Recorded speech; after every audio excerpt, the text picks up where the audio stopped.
Oh man, I am so thirsty right now. I feel so much better now. And I have some frog in my throat. Thanks, Starfield. It's crazy how that works. Salutations, everybody. It's Matty here today, and you may have guessed it, new Starfield details. Now, is this gonna patch the wound left by the Game Awards? Probably not. Is it gonna give us a release date? No. Do we have new gameplay or screenshots? No, but we have new information, and I do think some of this information is worth talking about today. Also, I'm incredibly thirsty, so yeah, I'm going in on this one, ladies and gentlemen. So today we're going to go through constellation questions with Will Shen. Will Shen is the lead quest designer for Starfield. Fun fact, he is also the lead designer of Far Harbor. Now, if you were to ask me, Matty, what's the best thing Bethesda's done since Skyrim? My answer would be Far Harbor. Why is this important to point out? Well, Far Harbor had something that Fallout 4 didn't have, and 76 certainly doesn't really have, which is choice and consequence. So to know that that was a big focus for the quest design of that expansion has me a bit encouraged on where Starfield could head. So we have some juicy information surrounding quests, companions, exploration, and there's one thing in here though that I gotta say, pretty concerned about. I'll get into it, but ladies and gentlemen, thank you so much for tuning in. If you're new here, you're into Bethesda Game Studios news, you're looking for more Starfield information, you are in the right place.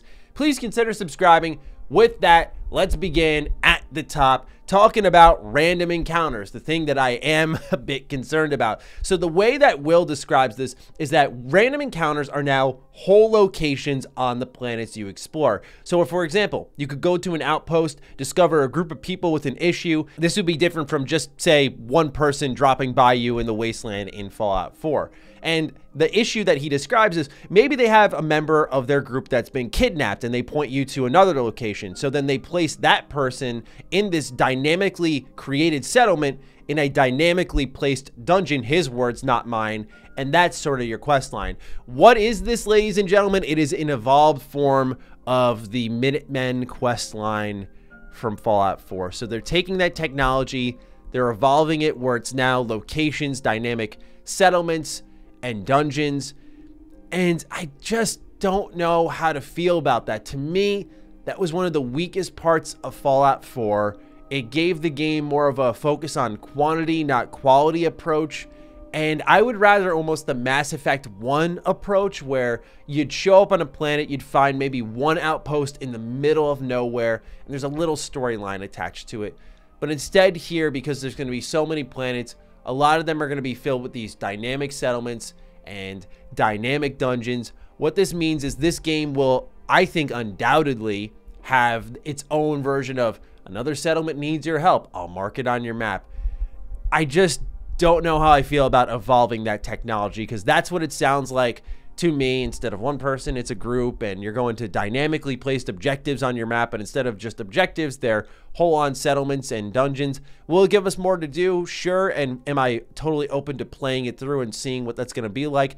Definitely. But to me, this reads and sounds like the Minutemen questline, and to me, that was the part of Fallout 4 I cared the least for. Even, yes, below the dialogue. Like, I just thought, to me, that was just fetch quest stuff. So I imagine it's not going to be a focal point, and we did have Todd Howard already say there's more handcrafted content in Starfield than any of their previous games, but this is kind of tying into that planet concern some of you may have had as well, where we had 1,000+ planets in Starfield. Now you know what content may populate it, and it can have its own Fallout 4 feel in that way. And it's pretty rare I'm super critical of something we've heard about Starfield, because everything I've heard so far has been great. So this is one I'm putting the concern alert on. I'm just going to say right now, not crazy about what I hear there, but as long as it doesn't overtake the main content, which I thought the settlement stuff did, then I'll be okay with it. If it's just extra stuff, if I want to play the game more, cool.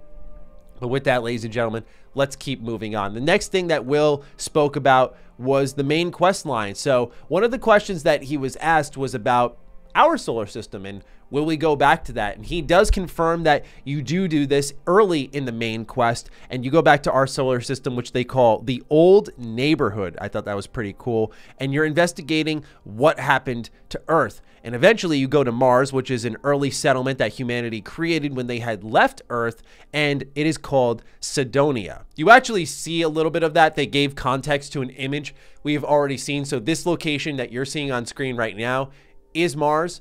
And I thought that that was nice to kind of pull together a little bit, but I like the idea going back to our own solar system because I think it grounds Starfield a little bit, which is something that Todd Howard has said they are trying to do. And I think that's really important because if you watch some of my gameplay breakdowns, when I saw certain flags in the background and whatnot, I remember suggesting possibly that we could go back to our own solar system, maybe even Earth. And now we're seeing that that very well may be the case here with Starfield. That has me tremendously excited, and it also makes me feel pretty good that your boy got some speculation right in one of his breakdowns. I remember there was a time that I overanalyzed those things and people made fun of me during the Fallout 4 days, so haha, joke's on you now. But anyway, I thought this was really cool information, and again, I think it grounds Starfield in a way that makes it more believable. And so if you were to start there, which is what he's saying, it's early in the quest line, and then go beyond, I think it's a great starting point. It makes a lot of sense. So that is what's going on with our solar system, and we'll learn more about that when we begin Starfield, so a little bit of context on the beginning of the game. But then after this, he gets into factions. Now, factions are, I think, everything in a Bethesda Game Studios game. So this was probably the most important section of the video. When I think of the factions, I think of course, Fallout, which I know Bethesda isn't fully responsible for. Like, we already knew the Brotherhood of Steel, the Enclave, like these factions existed within previous Fallout games that Bethesda had no involvement in. But something like Elder Scrolls is a better example to look at as the pillars of the world. Your Thieves Guild, your Fighters Guild, your Dark Brotherhood. To me, they are these amazing storylines that are a little more self-contained, and typically it's a bit of a coming-of-age story as you rise to the top in every single one of these factions and end up being the leaders of them. So is that the case here in Starfield? Well, Will gave us some interesting context on that. He says that the main story will start with a bit of a tour to get you familiar with the major players first. And they want the stories to be more personal, influencing where the factions are going to go. So one example he gives us is the politics of the Freestar Rangers, saying should they go towards justice or industry, and you sway something like that. He describes it as not being like Skyrim where you become the leader of every faction, but more so just having influence within stories that are a part of these factions, and that they'll largely be separated so that players can experience all of them. He does say though that there are far-reaching consequences of the factions and what they do care about. So what I think this means is you're not going to get a New Vegas, if you will, where that was my interpretation when we were seeing all the factions, that they were going to sort of interconnect and maybe be all going after the same set of artifacts at the center of the universe, or whatever it is that Constellation is also looking for in Starfield. It sounds like all of these different factions have their own stories and that you're going to get involved in them. It's not like you're going to suddenly become the leader of the Freestar Rangers over time, but rather help them solve a problem and have influence on the outcome. Here's why I'm in the middle on it. I like the idea of the New Vegas interconnection, but the reason why them being independent could also be good, and this is what balances me out, is when they're independent and not influencing other parts of the game, I think they can be more far-reaching because they are self-contained. That is when RPG storylines can be at their best, certainly because it's not influencing a million other things, so it's, let's be real, not as difficult to implement. It's still tough to set up a quest line, but this means that you can go a little bit more crazy because it is in a more confined space. It is maybe just attached to this city or just this town or just this settlement, just this group of people, not this group of people, this group of people over across the galaxy, etc., etc. So I really like that it is going to be self-contained, but if it doesn't have that branching choice and consequence that I truly am going to be looking for in Starfield, not in the level of something like Wasteland 3, but something that feels like I had an impact, if that's not there, I will be disappointed because it seems like they are making design decisions to get us closer to that. Now, again, to play devil's advocate with myself, I do wish there was that cutoff of maybe getting to be a part of certain factions. I think it's going to be weird if, based off the way Will described it, that I can join the Freestar Collective, which based off our introduction to them, they're like, we're by the people, for the people. But then I can also maybe join the Space Pirates. I don't know how I feel about that, because that feels like a disconnect from the narrative. How can I be this really good guy over here and this bad guy over here? This goes back to Bethesda's philosophy when they make their games of doing everything in one playthrough and being able to undo stuff that you've set up in your character creator during a current playthrough. So Todd has indicated some of those decisions. Now we're hearing it with Will. This is going to be a game where I think there will be choice and consequence, but it's sounding more and more like they want you to see everything in one playthrough. And that's a probably data-driven decision, no doubt. Like, hey, how many people are actually going back and replaying games? I think what's cool about RPGs is that I can have my one storyline with all of my influences felt around the galaxy, and that's just my story to tell, and that I don't have to go back and replay it multiple times, but in fact that when someone shares their story with me, that it's something a little bit different. Or if I find a clip online 3 years ago, it makes me appreciate the game more. I feel like RPGs are seeds that you plant in the ground, you water and you grow them over time, you nurture them right. They don't just, boom, sprout out of nowhere.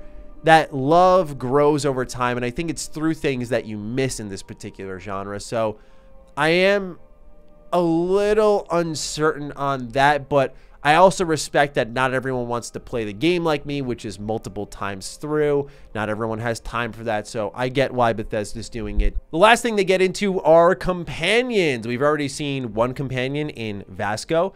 Here's a really cool feature. It turns out they can speak for you. So an example that Will gives us is that you may not be able to get into an area, so you ask your companion to speak for you. They handle it for you, but now you have to rock with the consequences of how they handle it. So what this means is you can tap a companion on the shoulder to get you through certain quest lines or through certain locations. And that's pretty cool, because that means whoever's following you does have some impact, some influence on the world. But they'll also be able to do the typical BGS follower things. You know, they'll be able to fight with you. Oh, they'll also be able to carry all of your equipment, but also they'll be a crewmate. So it sounds like all of your companions will be in one place over the course of the game, which means that you can kind of mess with the design of the game. And, you know, let's say you leave your ship and they're like, we're not letting you in unless you're a part of the Freestar Collective. So you go back to your ship, you get your Freestar companion, and you go, you're like, hey, buddy, you want to help me out here? But I like the idea of when your companion takes the reins, that you sort of have to deal with the consequences, because it's, when you think about it, what the player does to their own companions. The only thing is that the companions aren't real people, so we don't think much about it. But when you're making those choices and just dragging them into combat, you don't think twice about it, right? So it's kind of the same thing here with the companion being able to do that to you. So I really dig this idea. Will says that they're going to talk a lot about how you handle things during the main storyline. So there will be reactions to certain moments throughout, and that you can determine the fate of whether or not people live or die or stay/leave a faction. So again, that back and forth to me, when I rewatched it, I was like, am I hearing this right? Like, I'm hearing things that suggest choice and consequence like that. Like, that is clear as day. Like, you have a choice and it has a consequence. But then with the actual framework of the factions, I'm like, okay, how far-reaching are these consequences if they're self-contained? Because the way you described it is, yeah, they're not going to war with each other. They're pretty closed off. Like, they're their own storylines. They're separated. It's like, okay, but then he says at the end, they're far-reaching. So I don't want to be overly critical, overly analytical, but it's just something that had me spinning my wheels a bit.